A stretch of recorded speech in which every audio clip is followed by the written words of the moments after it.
Here we go. Hello, everyone. We're about to have the most awesome fireside chat webinar of all time with one of the legends of work tech, Mike Carden, and these other two guys, me and Steve.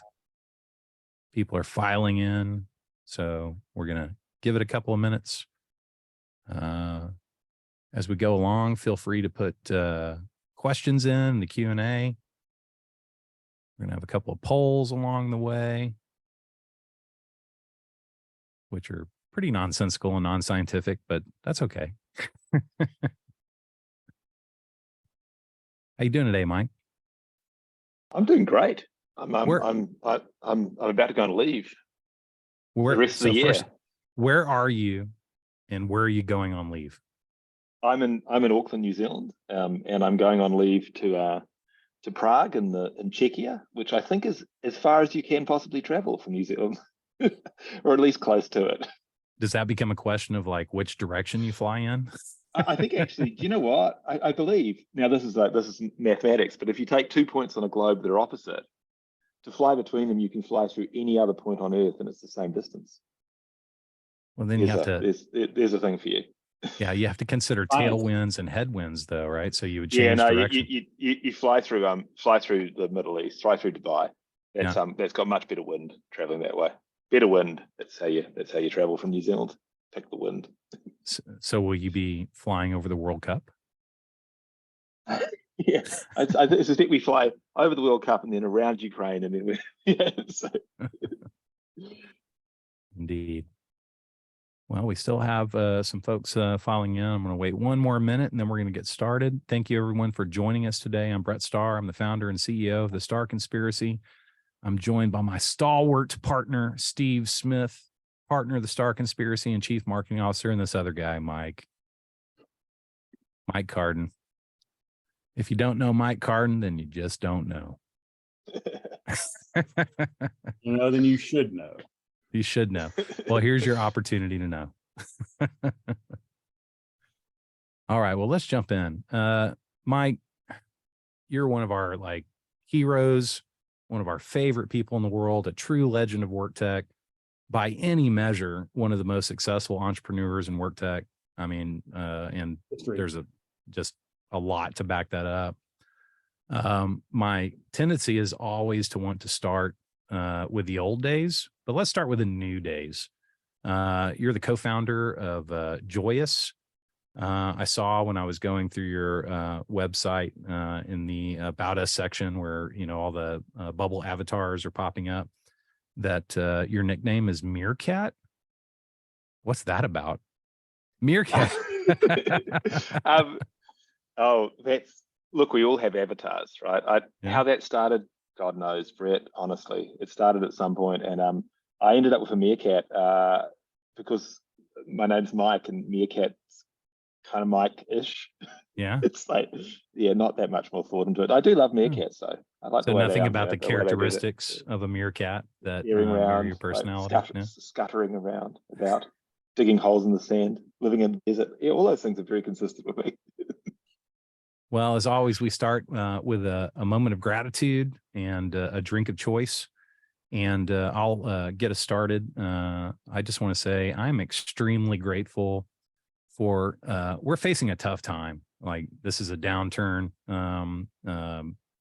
And, that's even open for conversation, right? Is it really, or is it not?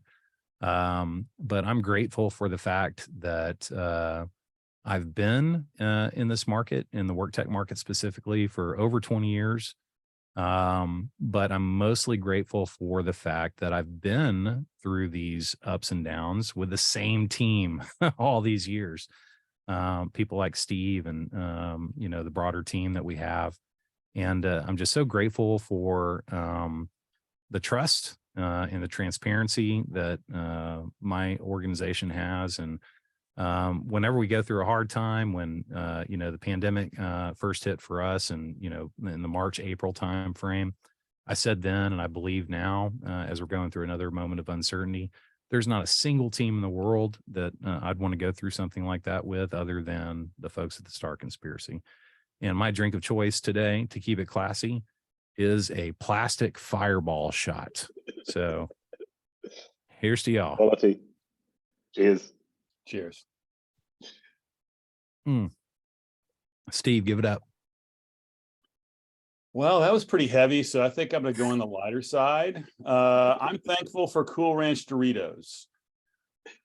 We'll just let that sit. And my drink of choice is water out of my University of Texas vintage glass with this dorky looking Bevo on it. So, Well, first of all, that's a great glass, and I'm so sorry about the Longhorns.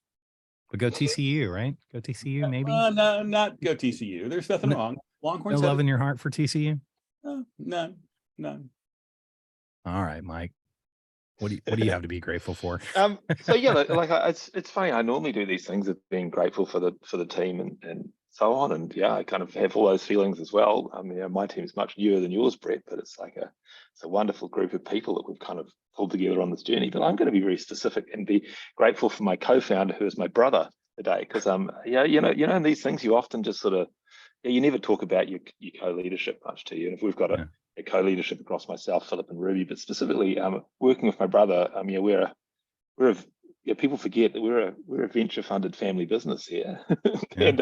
It's just having someone that you can kind of share your challenges with just immediately makes your challenges go away, don't they? So I'm grateful to Philip, my brother, and I do have I'm drinking tea, Earl Grey tea, because it is 9 o'clock in the morning here. So it's you can say, look, it's got the label, so you can tell it's definitely tea. But this is my Joyous two-year anniversary mug with my meerkat on the other side. So I have been here for longer than 2 years now, but I still use a 2-year mug. Well, cheers. I got to say that's kind of a portly meerkat. Now, Steve, I'm pleased you picked up on that. And for people who do know the history of Joyous and Sonar 6, one of the folk in our marketing team is Karen Rayner, who's been there right from the beginning of the Sonar 6 journey, and she is the person who authored the avatars. And I had quite a slim meerkat, and over time it's got more and more portly. So this is a 2-year mug, and Karen's like, I'm coming up to my 5-year anniversary here. God knows what they're getting huge. Honestly, the 4-year cap is a cap for 4 years. That's one obese meerkat. Well, you know what they say, Mike? They say, don't worry about it when your friends make fun of you. Worry about it when they stop making fun of you. So never were truer words spoke. All right. So back to Joyous. What is Joyous? I mean, this isn't your first rodeo, as we say in Texas and other parts of, places where there are horses. It's not your first rodeo. Tell us about Joyous. Yeah. So Joyous, simply, the tagline is we unlock the expertise in your workforce. Effectively, what we've done is we've taken employee feedback out of HR. That's probably the simplest way of putting it. We use employee feedback for operational excellence. So big workforces, often dispersed workforces, trying to improve things for both the people that work in the organization and the outcomes for the org. So there's a big telco trying to reduce repeat visits. We'll ask the people doing the work, how they'd reduce repeat visits. So, going installing fiber in someone's home, it doesn't work, you have to go back. What sort of things cause that? And then our AI sits on top of those conversations we start and extracts the things which you should do. As at a macro level, and often deals with things at a micro level too, and that's just creates both operational efficiency for the org. Often the outcomes are measured in millions of dollars saved, but then also gives employees a voice about stuff that matters to them. Actually their experience of work and how they get stuff done. So you remember back in the day when everyone talked about AI and it didn't actually do shit, it didn't actually work. I would assume that y'all have figured out a way to actually make it work. Number one. Number two, I have a question in 2 parts, Senator. Question 2 is you have a focus on workforces that have a significant frontline population, right? That is frequently out in the field or in retail, et cetera. So AI first, and then focus on the frontline workers second. Yeah, look, I mean, firstly, to take a step back from the AI, a lot of what we do, by the way, is that we actually will start conversations with people, driving around in vans, fixing stuff or nurses on the front line or any of those sort of people, and we'll actually route those conversations to people that care, people who are interested in the topic and so on. So there is a lot of human interaction in there, and that's what does a couple of things. Firstly, it it gives you a channel to provide encouragement and ask for more and so on. Which if you're an employee, you're like, whoa, someone's listening to my feedback. That's never happened before. There's that piece of it. But the second part of it is it creates conversational data, which is much richer data for our AI to then sit on. And I don't want to give away too much of the secret sauce of our AI, but the thing which is great about what we've done is that we've built some algorithms that identify people talking about action. So rather than just sort of sitting there and going, okay, let's look at all conversations and treat them as if they have equal value and then extract the themes, we kind of almost stack rank them based on how passionately someone wants to actually change something, how much action they want to do. And that's probably the big breakthrough that we had. And then the other thing too is honestly all AI models out there that have typically been in the HR space, they're trained on common HR shit.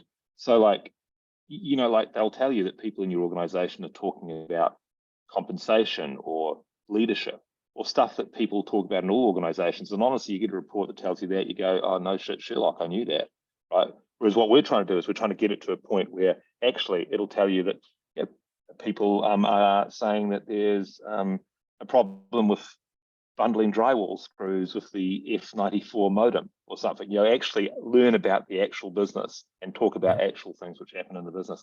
So is the AI working? Well, it gets better and better every day. I know the percentages. And they're tracking up. And we have human analysts as well, which and we compare those scores all the time. I would say that all machine learning is a meandering path.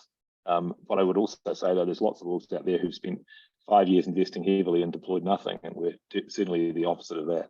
Yeah, and this is a tough economy if you listen to some people, right? And yet, I won't throw numbers out there that you're not comfortable with, but apparently, you're growing significantly. What does that look like? Yeah, I mean, look, we're growing. We'll close this year at over 200% growth, calendar year.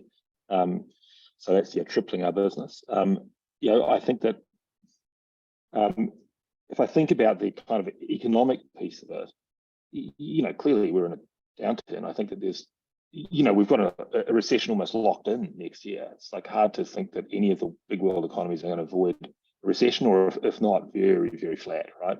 And I think that we work in the enterprise for a start, right? And the enterprise always has lag in a recession. Like the big companies always kind of take a bit of time. Whereas if you're in SMB, I think, I know lots of tech companies that have reduced the size of their staff and reduced their spend, and that's all recessionary activity, right? So I mean, I think the thing is too, though, that we're about operational excellence, which is something you don't tend to ease off on in a recession, right? You tend to ease off on the more discretionary things, right? And so I think a lot of HR companies suffer from this problem, which is that HR tech companies is that when you're selling into HR, some of those budgets are quite discretionary. I don't know, the well-being budget, shit, we're going to cut that. We really cared about it, but gosh, we've got to save some money.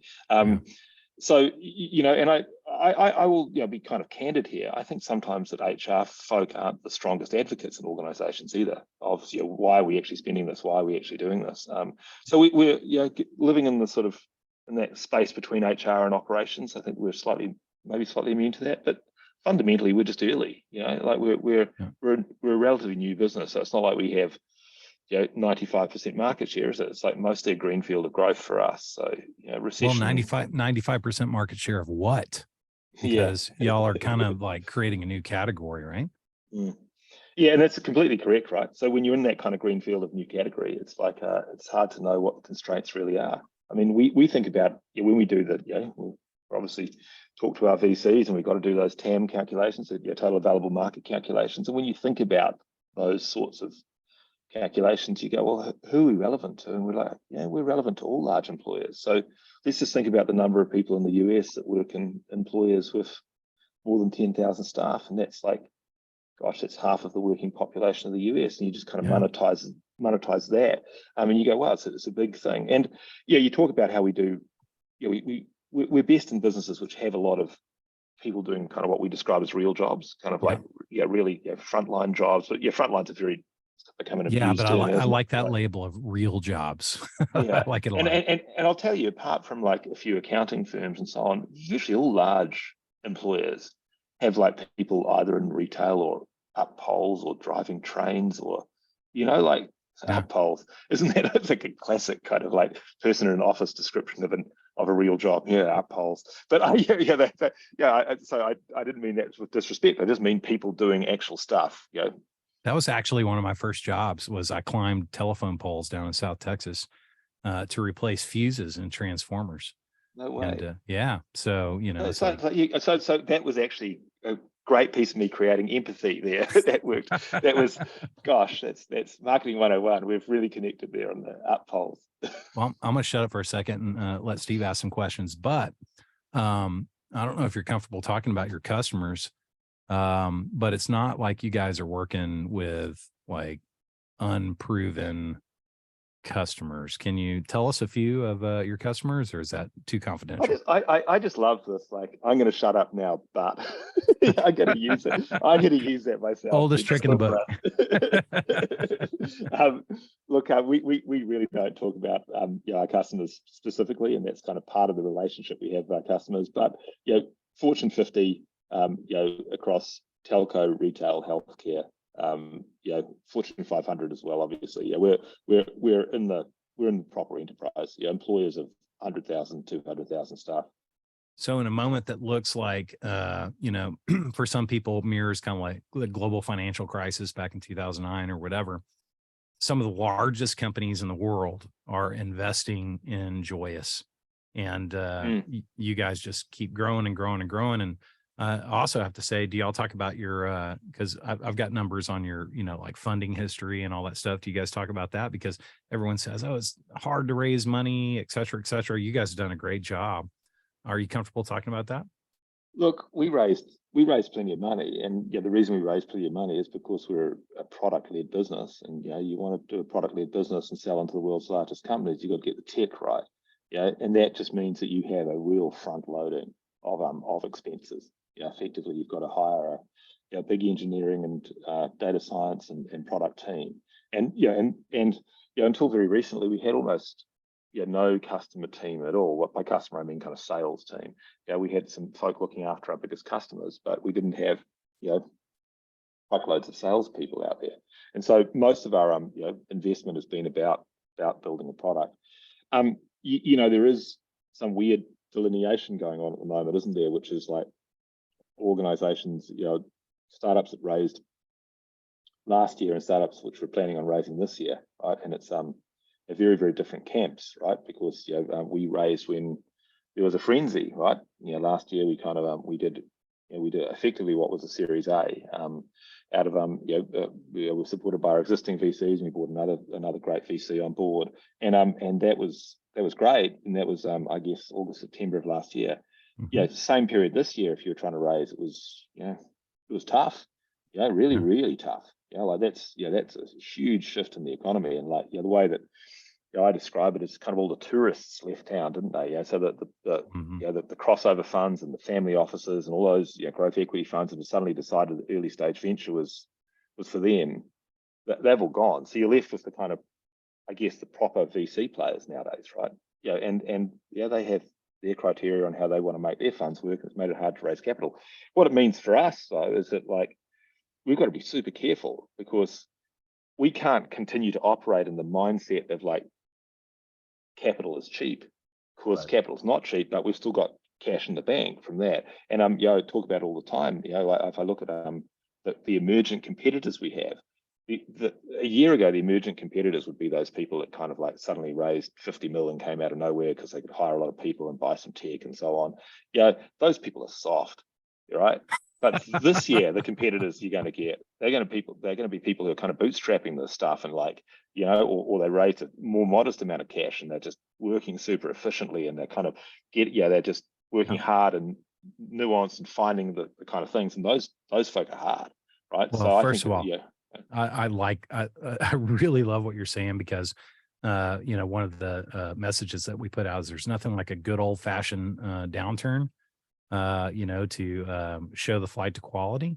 But Steve, you've got numbers on investment and work tech. What do those numbers look like, and how do they compare? Sorry to put you on the spot, but like, what are we talking about here? No, I mean, I was just going over this with Brandon Giella on our team. He's working on his work fund newsletter, the kind of the Q3 analysis. And I mean, if you look at sort of like, what we've all been hearing and actually seeing the numbers behind it, it's just like, investing like fell off a cliff at the beginning of Q3. And it's just like, I think Brandon had it is like, it's, quarter on quarter, it's like down 64%. And I think, if you look at year over year, it's like down 72%. So it's like, there's no question that, investing is way off in the space. What I think is really, one of the things you said that I thought was really, you said a lot of things I thought was interesting, Mike, but one thing I wanted to kind of key in on was this whole idea about product-led growth. Because there's a lot of companies that say, oh, we want to be a product-led growth company, but they're not really, I think, doing the things that will allow that to happen. What do you think are, is it something as simple as, if you want to be a product-led growth company, you better have a good product? Or do you think that there's other things that people are doing wrong that want to try to go down that route? Yeah, I mean, there's lots of definitions of product-led growth, but my kind of take is that the product does most of the work, right? So, and by that, you can still be in an enterprise sales model, but it's just like, rather than kind of like doing lots and lots of lunches and lots of presentations to build support, you go in there, you show people the product, they go, wow, they make an impact here. And you go, let's do a pilot. And then, you'll see the results in a few weeks. And from that pilot, you can build a business case, and then you can kind of get it through. And so, I'm saying the product's doing the work rather than the sales team. I think that the challenge you have is that in venture-led businesses particularly, and I've experienced this over the last decade or so, is that as soon as you kind of get this feel that the scalable unit is like the salesperson, it's very easy to fall into this trap where you go, okay, well, if we bring on a salesperson, they sell 500K a year, takes them a bit of time to get there. They sell 500K a year. Well, 500K at 10 times revs or something, that's like 5 million, to our economic value, right? So, well, every time I add a salesperson, I kind of add 5 million to my economic value. It's like, I'll just keep adding salespeople, right? And that works for a little bit. But then suddenly your organization's got more sales and marketing than it has engineers and scientists and so on. And once you've made that, then the chatter all becomes sales chatter. And that's the language within the business. And you sort of stop thinking about what's happening with the product. And candidly, we did that at Sonar 6. We started with a great product. We started to get this really scalable marketing and sales team. We scaled that hard out, and then everyone started to catch up with us because we stopped being that company. So I think it's fundamentally about almost where the balance of power sits in the organization, of who is really kind of, if you, and you'll see lots of great companies, honestly, they'll make this decision of I've got to add a person. They'll always ask the question first, if instead I added this role X, whether it's customer success or finance or customer service, they said, what if I added another engineer? What would that do? And do that trade-off. And I think that's the way that's my, gosh, that was a long answer, but that's the way I think about it. Well, I mean, I think another thing that's interesting, Mike, is that, a lot of times the stereotype about a product-led growth company is that they really kind of don't give a shit about sales and marketing. They feel like the product will sell itself.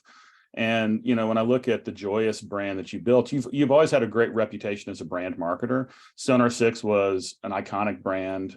Joyous is an incredibly just lush, beautiful brand.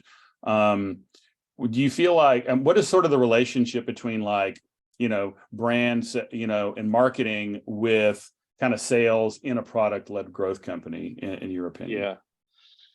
Look, to an extent, you just want to throw out into the universe the stuff you want to manifest, Steve.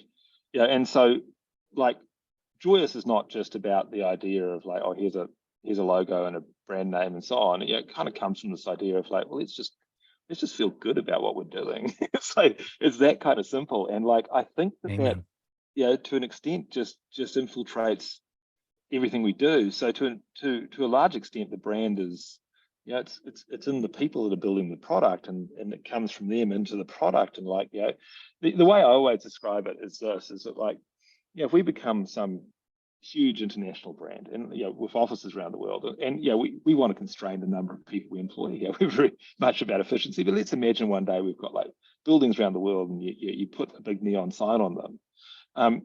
If you're a kid walking into town, or even like an adult walking into town on Friday night, and you see a big colorful sign that says Joyous, you feel a lot better than you see like I don't know, kind of grey sign that says Workday. I mean, who wants to be reminded of their workday? So I just thought I'd throw that in there, but like I'm really riffing now. But like, like the thing is, like, it's like I said, it's just you trying to manifest what you want to be into the universe. And so I think that there's a huge link. I absolutely know that like that we talk to clients and prospects and so on, and they kind of get a vibe of who we are from the brand. But I wouldn't say the brand does. I would still say the product does the work, not the brand. And like we all know the buyer models, right? Like industrial buyer behavior. I did that as a course when I was at university. Well, sorry for there are several Workday people on the call, and sorry for that, but Mike's right. So, I don't know what to do with that. Before we move into, I want to talk about Sonar 6 in the same context, but I am going to launch the first poll right now because I think it's relevant, because Mike, basically what you're saying is like, what downturn? I mean, like you've got both an operational strategy, a product strategy, a marketing strategy, and everything that has not only insulated you from the perceptions of downturn, but where you've seen, a level of growth that people would foam at the mouth about, right? So I'm going to launch this survey right now. How is the current downturn impacting your company? There we go. And as those results come in, to take a walk down memory lane, sorry. I mean, this is not your first rodeo, as we said. Tell us about the Sonar 6 story, because if I remember correctly, and it's been a long time, Sonar 6 was not conceived, executed during the best economy in the world, had one of the, like best outcomes of, that cohort of startups at the time. So tell us about Sonar 6. Yeah, look, Sonar 6 was, it's described by its tagline. It was at last performance reviews that don't suck. And it was, 2006, we kind of came up with the idea. We were toying with a few different things to do, and we kind of ended up in that space. And it was, as you say, we went straight into the GFC, and we were building a performance management business. But it was the early days of the cloud, right? So that was really, you built great tech companies in those days by taking something that was an on-premise kind of process and putting it in the cloud, and that's what we did. I mean, from the perspective of building that as a brand, it was just so simple. Like we just looked at the whole opportunity set was that like, hey, something like a third or a quarter of the people who work in the world have some kind of annual performance review. And if you talk to anyone, they'd tell you it sucked. And who'd you have in your sights though? But who'd you have in your sightes? Success factors, right? Yeah, I guess so, right? Like you were in this. Oh, I don't know. When we first started, we were just we were just naive. We didn't even really realize that there was a bunch of folk out there.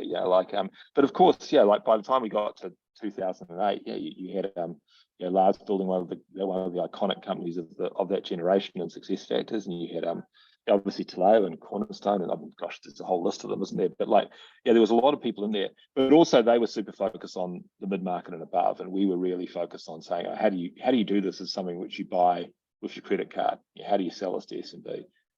The complete opposite end of the scale to Sonar 6, I guess. But it's just like a big opportunity, easy to disrupt. It was.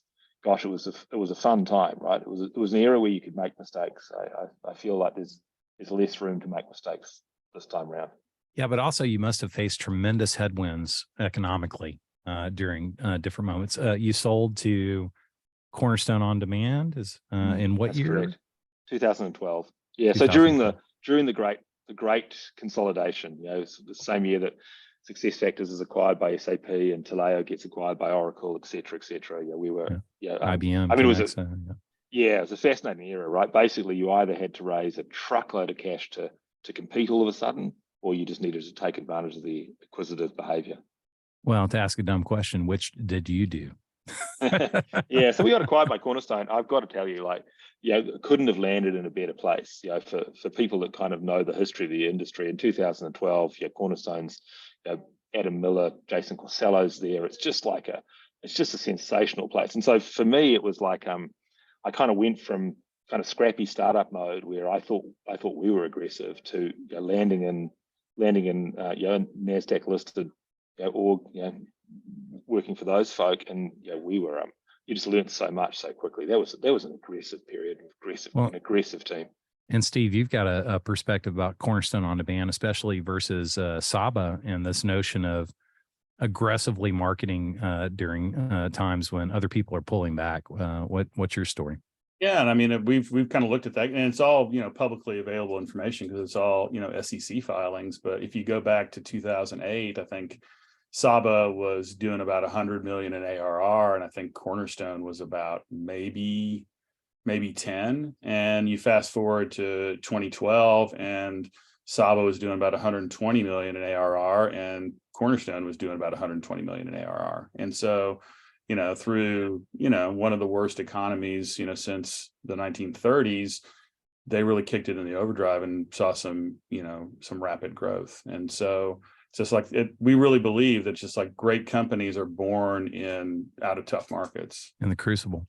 And we've got data that shows that brand recognition is predictive of market share. And I think Mike just kind of confirmed that Cornerstone On Demand was very aggressive about marketing and building brand recognition during a period when other people were, pulling back. And that had a pretty short run impact on their position in the market. So I'm ending the poll now, and I'm going to share the results. Let's see here. So, I mean, again, not a scientific poll here, but it would seem that the majority almost are tightening our belts a bit. And you got 6% that say it's an absolute nightmare. And then you've got 22% who are saying, what downturn, we're kicking ass. And 22% are playing it cool, no cuts, no increases. Mike, how does that fit into how you're approaching this particular downturn? Yeah, I mean, look, we're kicking ass and we're tightening our belts. I mean, that's we're in this. It's a weird downturn, isn't it? Where like the price of engineers is still going up. So yeah, I think that like we've got ourselves into much less of a growth at any costs mode, into more of a break-even optionality mode, or what's it called, like default alive kind of like mode, where you kind of assume that you won't be raising more capital, so you work in that fashion. And we're fortunate that we have plenty of capital, so we continue to invest, but we're growing ARR much faster than we're growing OPEX, which gives us a trend towards break-even. I would say the thing which I worry about in our industry is this piece of kind of optimism and things which may be fleeting, right? So I've talked to some leaders from other businesses, particularly in the kind of HR engagement space, those sort of things, and they'll tell the story, which is like, well, the nature of HR has changed. So during the pandemic, HR became much more important to the organization. So people were much more interested in talking to their employees and understanding how things were going. And Chief COVID officer, right? They became the chief COVID officer. Absolutely. And in lots of cases, they expanded their portfolio into some great areas. Like, they owned things like collaboration and like you sort of touching on there, they owned dispersed workforces and work from home and all these sorts of things, right? And so naturally they attracted budget, and they attracted, they bought tools, and those tools got used, right? And so I think that I'll talk to some of them. They'll go, well, we're sort of immune because suddenly immune to this recession because suddenly HR, like our engagement tool was used 3 times as much in the last 2 years as it used to previously be used, and so on. But that's a little bit like Stripe, isn't it? We're like Stripe sat there going hard out into growth because, like, wow, the last few years we grew so fast. But they grew so fast because everyone was trapped at home, and so people were doing more online purchasing and so on. I sort of feel the same thing has happened here. Like a lot of the kind of behaviors that generated, great outcomes for HR tech companies, through the processes of HR and things in the industry. Some of them were quite pandemic dependent. Now, I don't think those things have gone away completely, but let's just say that they're not going to generate growth by themselves. So I think that thing of like just easing back on your expectations is important. Well, you brought up so many interesting points there, but Steve, this is your moment, because what I heard Mike say is we're kicking ass and we're tightening our belts. And what better example is that than literally the most famous HR tech booth of all time? You gonna pull it up, Steve? You gonna show it? Pulling it up right now. Hold on. Here we go. Oh, please. Because it was a similar time, right, Mike? Yeah. The most iconic booth in the history of HR tech. The cardboard box. The cardboard box. The thing I love about this is that was 2008, and here we are, like we're 14 years later, and like we're still talking about it. It's like that'll tell you everything you need to know about marketing and HR tech. Well, I think what I love about it, Mike, is you created a defining moment, and during periods like this, from a CX perspective, so many times people pull back on just blocking and tackling, right? Just blocking and tackling. And they don't think about how to create a defining moment in the context of the situation that we're facing at any given time. Would you say that was a defining moment for your organization? Yeah, I mean, it probably was. It was definitely the point where we kind of got on the radar, right? And it's funny, like, and there's an expression which is, constraints are the midwife of good design, right? It's like the reason we built that booth is because we could only afford a 10-foot by 10-foot space, and we just desperately didn't want to have a table with a skirt. The table with a skirt. That's where brands go to die, right? I've got like a fish bowl. You can put your credit card, you can put your credit card in. That'd be great. But fish bowl, you put your business card in. You can win an iPad or something. And and you sit there and you try and catch people's eye. It's like. So we were like, look, we build software you sell on the internet. Trade shows aren't really the place to go, but you couldn't ignore HR tech. You still can't. And so it was like, okay, let's just build a cardboard box. And I think that Bill Kutek didn't like it. I mean, I'm not. Who? With due respect, due respect to Kutek, there's a few. I'm not sure what he does like, but like I think he just wanted us to take our cardboard box and go back to New Zealand. But and the bit where it's got writing all over the side, by the way, we didn't even plan that. We just so Kai Crow is like he was in my team there, he's in the team now, and he's like he's a sensational guy. And his commentary to me originally was like, I think we'll do this cardboard box. And I was like, yeah, you sure? And he's like, so it feels like antagonistic. And he's like, you want to be a disruptor, Mike. You've got to be comfortable with being disruptive. And that was really where it came from. And and then someone wrote "Go Bears" on the side, and it was all on. People were coming over to write stuff, and I still think that one of the joys of my career really is we won the voting for best booth. The Reader's Choice for best booth. Much to our chagrin, because we had the second best booth. Your booth was good, but like Taleo had Cirque du Soleil acrobats above their booth. There was people who'd spent, I reckon, $250,000 because that was the era, right? So, and we were just, we were right in that mode of like, we've got to spend as little money as possible. Unfortunately, though, just as an aside, it was in Chicago, so that cardboard box is the most expensive cardboard box ever built because we had to get the union fire service to agree that it wasn't a fire risk, and that was there was some dirty dealing with on there. Well, I would say what you did brilliantly, and this is something we talk a lot about, the Starr conspiracy, is breaking the script. all these scripts run in the background, the simple expectations. I always use the example of, you go to a restaurant, you walk into a restaurant, you stand at the host stand, you get sat, someone comes by and, pours you some water, maybe takes a drink order, or somebody comes by and drops, the menus, and then you order food, and it's just a script running in the background, right? And as long as the script is running the way that you expect it to run, no one even knows what the hell is going on. They're not even paying attention. Somebody comes by and pours a jar of, ice water on your lap. That's a defining moment that breaks the script, and you're going to remember that. Or if somebody puts a sombrero on your head and brings you a cake with a bunch of, sparkle candles on it, that's a defining moment that's going to break the script and it'll cause you to remember it. There's a script, and there was a script back then. There's a script now that's different, but there's a script about how you show up to HR tech, how you show up in marketing.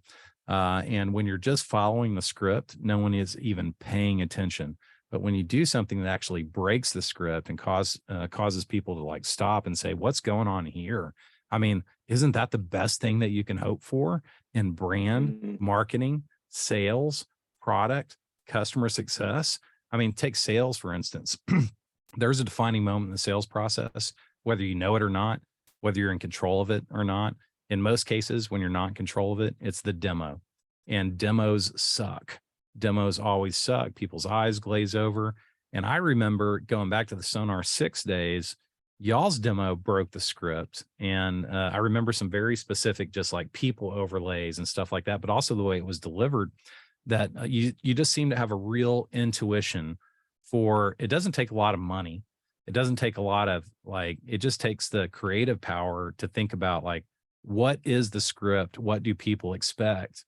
And then how do you fuck with that and create something that people actually remember? That's not a money thing. That's a creativity thing that, I think maybe you taught us this.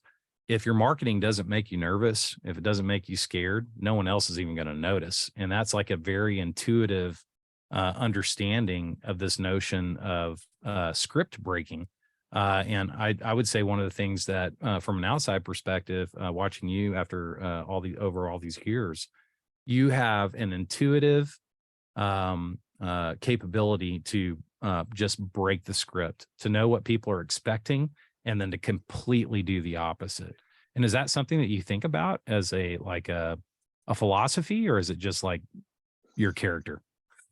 Look, I mean, those are all kind words. I mean, the reality of it is I'm just oblivious, I just haven't people will tell you, you gotta know the rules before you can break them. But I just never paid enough attention to learn the rules, I suspect. I mean, I guess my defining kind of quote from that previous era was that, if you had to choose between being professional or being memorable, you should always choose memorable, right? And I think that's the problem with that era. I think that my kind of defining quote of this era is going to be is defund marketing. Now I'm not saying I don't believe in the power of marketing, but I just know that as soon as you put a whole bunch of money into marketing, you start doing the activities that marketers do, and most of them don't work. Well, what I think you're actually saying is defund blocking and tackling, defund script-driven marketing. Yeah, 100%, right? And so I think that so the marketing, there was this day where some dude in a farmer shirt and a baseball cap walked up to me at HR Tech and said have you heard of active path marketing? And it was it was your big invention, Brett, which was that basically you got to build an opt-in list, you did drip marketing, you created marketing qualified leads, they turned into you send them to an SDR, I don't know, the marketing machine, right? And my God, it worked well. It worked so well because no one was doing it. Yeah, and then you know what? And then it got tired, so it was sort of stopping to work. But then what happened is the world went crazy with VC money into HR tech, and so actually more of it happened. So I see it all the time, right? And I'll tell you this: if you want to know. And I've seen this in other companies I'm involved in. If you want to know how much actually organic strength you have, in your brand and what you're doing, you actually just have to defund those activities, and that will tell you. And it's crazy. I mean, I'm talking about another company here, but they dropped all of their marketing spend because they're in an absolutely existential crisis. Yeah, and they're in consumer tech. They're in a different space than us. But literally, their number of leads went down by 10%. They're spending $300K a month on marketing. And you know what they were spending? They were spending $300K on just leads they're going to get anyway. Yeah, and I think tackling, that's exactly. And so to me, it's like you've got to like kind of try and break the circuit and do different things. And we've built such a different way to market here. You know, so it's so much more based on winning the hearts and minds of advisors and influencers and really the people who actually, if you're the CEO of a large company that you listen to. You know, we're working in that, and frankly, it's also not the usual suspects. You know, like it's not. I don't want to kind of name names, but the people who do keynotes at HR Tech, they're not actually the people that our folk listen to. You know, we've been out there finding the people who actually, the CEOs of the large companies are actually like who has their ear, and that's really where we put our effort, and that's because we've just kind of said, oh look, the way we were doing things is not working. Now, I reckon if we hadn't gone into a more recessionary stance at the beginning of this year, certainly from a capital and runway perspective, we probably wouldn't have made that decision that has been so powerful for us. And I reflect on that a bunch because I feel that a lot of the time, in conversations like this, it's expected that maybe I'm going to provide some advice. But most advice is just fucking nostalgia. It's just people like taking stuff out of the dustbin and going, oh, this strategy worked. And the reality of it is most strategic decisions you make are made under duress, right? You got to make them because something has to change. You make a decision, and some of them work out, and those ones you kind of like you promote and go, oh, we had this great strategic idea. How clever are we? And then most of them don't work out, and you sweep them under the rug and never talk about them, which gives people the impression that you're kind of a smart person, or as you nicely describe myself, a smart marketer. Whereas the reality of it is just like I'm like everyone else. We're just out there like trying things, and some work, and the ones which work you kind of hear about, and the ones which don't work get dusted away.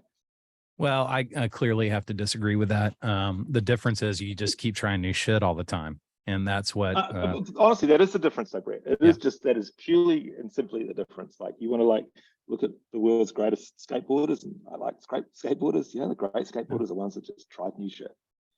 Yeah. And yet everyone else is trying to read books about how Salesforce.com ran their sales team back in 2003, right? And that's different. That worked great for them from 2001 to 2010 or whatever, but that's not the model that works now.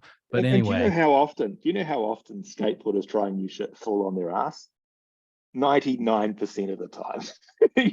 That's the reality of it, right? I would hope. What happens? They just get back up, and it's all about resilience, right? Yeah, I would hope. What I always fear is that, these large organizations who had their moment, their 10 years of success, going from, being a startup to having the tallest skyscraper in San Francisco in a period of like 1 decade. I don't worry about them. What I worry about are the startups and the organizations who try to replicate what they did, which was unique to a moment in time. And I think we're just in this blocking and tackling world right now where everyone thinks they need to hire this digital marketer and that, director and this, and they've just got this playbook, and the playbook, by the time you get a playbook, the playbook's already dead. Right. And so I think where you've set yourself apart and why you're going to win this downturn, just like you won the last downturn and any downturn you've ever been through, is because you're not following a playbook. You're just bringing new stuff to the table all the time. But I do have this question, and Steve, I'm so sorry. I just I keep trying to shut up and I can't. But Mike, it sounds like from everything that you've said that you have a very you would say it product led. I would say it differently. I would say you have a very strong customer experience orientation, which is that you have a high level of integration between brand, marketing, sales, product, and customer success. And that all of those folks are kind of moving in the same direction. You don't create the situation where, brand offers something and marketing offers something, and then the product is what it is, and sales gets caught in the middle, and customer success becomes triage. You've always built organizations that all row in the same direction. And maybe it's because your perception is that product led creates that vision, but you've always been great about creating a vision that gives everyone autonomy to move towards it, right? And so I am going to launch another poll now, which is, how integrated is your brand marketing, sales, product, and customer success strategy? And now, Steve, I'm going to shut up. No, you're not. I did. I just did. That just happened. It did. You know what? Another fireball. Go for it, Steve. I want to watch him drink this fireball shot. I before Steve gets a chance to talk, I just got to get in there and say that a lot of it's just kind of provocation, though, isn't it? Right? Like, so I think that, like, one of the things we've said, and this is Ruby Koleski, who's co-CEO here, and one of the things that we came up with is this idea that you could build $100 million of revenue on 100 people. Now, no one in enterprise software has ever done that. Now, is it possible? I've got no idea. We won't get there unless you try, right? And so, and every time, even though it's just provocation, it still does change the way you think about things. Yeah, certainly from the perspective, one of the things we did, which was kind of provocative here, is Ruby and Kevin Norris wrote a book called Joyfully, and it's really just about simplifying your business down into two pieces. So there's traditionally been a view of how you build SaaS companies, which is marketing, sales, customer success, R&D, or something like that. And this is really just saying, hey, you've got this bit over here, which is product, data science, and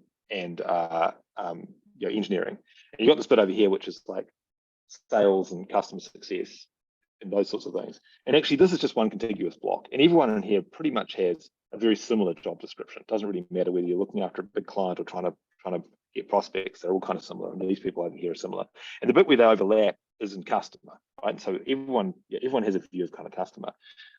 But where do you sit brand in that? And you sit it under product, because it's just like you sit it within that kind of piece of what you're building.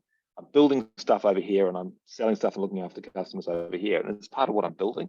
And so I think that that's, to an extent, you can't escape the brand in the product link here, because they're the same thing. Yeah, that's an interesting point of view, because one of the things that kind of in conversations that we're having with a lot of folks out in the space is there's a lot of companies that aren't doing as well as you're doing, and they're seeing their like front end KPIs around demand gen and conversion rates and CPLs and all that moving in the wrong direction. And one of the things that we kind of see looming as a potential issue for a lot of companies is with salespeople, when things start, going the wrong direction, they start saying whatever it takes to close a sale, which creates basically problems on the back end of the conversion, where when they get into the product and they're not having the product experience or the product outcomes that they were told the sales process, then customer success is left to kind of clean up the mess. So that's one of the things we sort of like deal with. You make customer success and sales the same team. You call it customer, and then like they have to clean up their own crap. I mean, it's like, what's the Dilbert cartoon? Lying John the salesman. Like that's one of the fundamentals of building a great SaaS business is sell something you already make. Like it's definitely one of the fundamentals. Because otherwise you just end up with 100 headaches, don't you? And lots of energy wasting. The biggest challenge we have in sales and marketing is wasting energy, right? It's like, there's nothing worse than a lead that's never going to convert, is there? Because it's going to use a whole bunch of energy through the process. Some SDR is going to try and set up a meeting with some tire kicker, and then some account salesperson is going to sell into this tire kicker, and then eventually they're going to kind of string them along, and then eventually they're not going to buy anything. And that's like, you have enough of those adding up. I can tell you can have so much busy work going on in sales and marketing and just no outcomes. Whereas if that effort had gone into just, let's just try and make some existing customers even happier, just to work out how we can make even more impact in those existing customers by using that energy. And that will absolutely turn into a stronger brand and a better outcome in the marketplace, and referenceability and all those sorts of things. Well, as we, I'm going to share the results to the poll, and then as I'm sharing the results to the poll, how integrated is your brand, marketing, sales, product, and customer success strategy? Totally integrated, 5 fingers, 1 hand, 20%. Could be better, but I'm not complaining, 60%. No integration, but it works for us, 10%. Every group thinks all of their groups suck, 10%. I would just say, by the way, that, most people are probably wrong about, about this, because that integration, whether it comes from vision or whether it comes from, a position of saying we're a product-led organization, which becomes a substitute for vision. The biggest problem that we see at the Starr conspiracy is breaks in continuity in the customer experience between brand, marketing, sales, product, and customer success. And most of the time when people hire us to do big time like brand and marketing stuff, and we ask them to bring product people and customer success people to the table and sales people to the table, they're like, we can't even we can't even get them in the meeting. Like, we never talk, so I think people are missing a huge opportunity there. I also have to give a shout out to Bethany. I'm not going to say Bethany's last name because, I don't want to out her on social media. But Bethany said, I really wish the comments were open for Bill Kudik. So thanks for that. But I love that guy. I really do. I love Bill so much. He's made such a positive impact in my life. That really, Me in his too. gruff New York way. Yeah. And he's done, you can't talk about HR tech. You can't talk about work tech without talking about Bill Kudik. But he's also, as we all know, like the rest of us, unemployable by any other organization because of his genius and foibles. And that's what makes me love him so much. I've got to tell you something here. This is not a Bill Kutek thing. This is the other thing that it just inflames me. Is that people who talk about employer brand in organizations of the size of sort of Joyous or other work tech companies, it's like, how is employer brand somehow separate than brand? This idea that brand kind of like sits out there as kind of in different kind of components. It's like it's exactly the same problem as you're describing, as where my sales folk sell something that my product doesn't deliver. If you're in that world, what's even worse is if like you kind of have this brand is different than what the actual experience of employees get. It's like that is the one that, I'm sure we get guilty of it at times, but that is the don't even get me started. This is the whole thing. Like, who has the worst employee experience? Work tech companies. And that is like, if there's one like example of like how the employee experience and the customer experience and the shareholder experience collide, is you can't be in the business of promising to make people's lives better and work better if you don't create that experience for your own employees. And yet I see that still today as the single largest challenge for work tech companies is, I hate to use all the old phrases about drinking your own champagne, eating your own dog food, etc. It's not about using the product.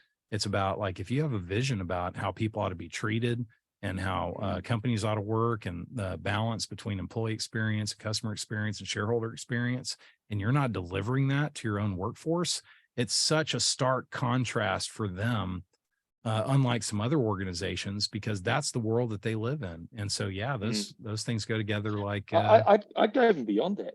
I think you actually have a license to experiment. You actually have a license, if you're in one of these orgs, to try and work out what you can do differently, how you can make life better for people at work. You're the petri dish. I don't know if that's the right term. You're where the place viruses grow, if that's what you mean. Yeah. No, but to your point, thank you, Mike. That was a nice compliment. We have a permanent 3-day weekend. We've done so many things that we've wanted to do forever. We believe that employee experience drives a great customer experience. We don't believe in the chicken and the egg argument. The chicken is employee experience, customer experience is the egg, and shareholder experience is like the egg of the egg. It's like you have to put employee experience first.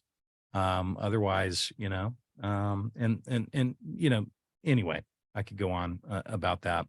One more question from a caller in Indiana. Mike, what were you most proud of as a marketing moment during tough economic times? Oh, look, I mean, the two things that fire me up always are a customer success or a product success, right? And so, yeah, most recently in Joyous, I'm not sure if this is answering it correctly, but yeah, we made a breakthrough in being able to surface action in conversation. So if you look at our live feed, it'll highlight things where people are asking for something. Now, yeah, that stuff makes me excited and proud because I realize that that's, I talked about AI being a meandering path, but it's like a whole lot of people with lots of different ideas coming together, and it actually manifests itself in something which provides, useful UX, great world-shifting user experience. But I think, then the other part of it is just honestly, fundamentally, you're in this business to close deals. There's nothing better than closing a deal and then the bit where over the next year you start to see impact. Impact of what you do, for the company that you've sold it to, but most importantly, the kind of individual unit of success. People's jobs get better because of what you're doing, and I like those things happen at different scales, right? But one of the things which I really loved recently is that during kind of storm season, I don't know if that's what you call it, hurricane season. I don't know that much. Hurricane season down here. Hurricane season, yeah. Joyous got deployed so much by our big customers. Because of the power outages and infrastructure and yeah. telco, just to sort of find out actually, hey, what's the experience of people on the ground when this is happening? Are you safe? Like, what's actually occurring when you're driving around, et cetera, and that sort of thing where you kind of go, hey, I'm actually impacting stuff in real people's real lives. This is the stuff they go home and talk to their families about. That stuff is pretty gratifying too. Well, Mike, what an honor, what a privilege. Thank you so much for joining us today. Steve, I love you to death. And I just can't imagine a better conversation than me with putting a little bit of a downgrade on me, talking with Steve and Mike Carden, true legends of work tech, about winning the downturn. And Mike, I've just been always so happy for you because you earned every inch of everything that you've received, and you're such an inspiration to so many people out here in the work tech community. So thank you for taking the time today. And we got a lot more questions. I'm sorry, we usually stay on and answer the questions, but we've all got hard stops that were 2 minutes past. Apologies for that. We'll try to get back to the questions in emails later. We're going to record this. We're going to distribute it. We're going to edit it to take out all the offensive shit that Mike said. So it'll be a 3-minute recorded webinar. Well, no, I was because we have to take out the stuff that I said, and this is why you join live. And so thank you for everyone who joined live today to hear the unfiltered, unrehearsed version of this conversation. Mike, thank you so much for everything you've done for the Starr conspiracy. And for me personally, it's been a real honor and a real privilege. Thank you so much for your kind words. So nice to spend time with you, Brett and Steve. Always good to talk about both the future and the olden days. So I think that feeling runs absolutely both ways. Well, the more things change, the more they stay the same. Steve? Mike, cheers. Safe travels. Enjoy Europe. And let us know which direction you flew, what the headwinds were, airspeed, velocity, and all that other good stuff. Where in the world is Mike Carden? All right, y'all. Bye, everyone. Thanks, everyone, for joining us. See you next time. What's our next one? We've got a huge series of webinars coming up with legends of work tech like Mike Carden. It's going to be hard to hold a candle to Mike, but there's a bunch of people who are going to try. And over the next month or so, we've got a dozen or so of these. So tune in next time. Thank you. Love you guys. Bye.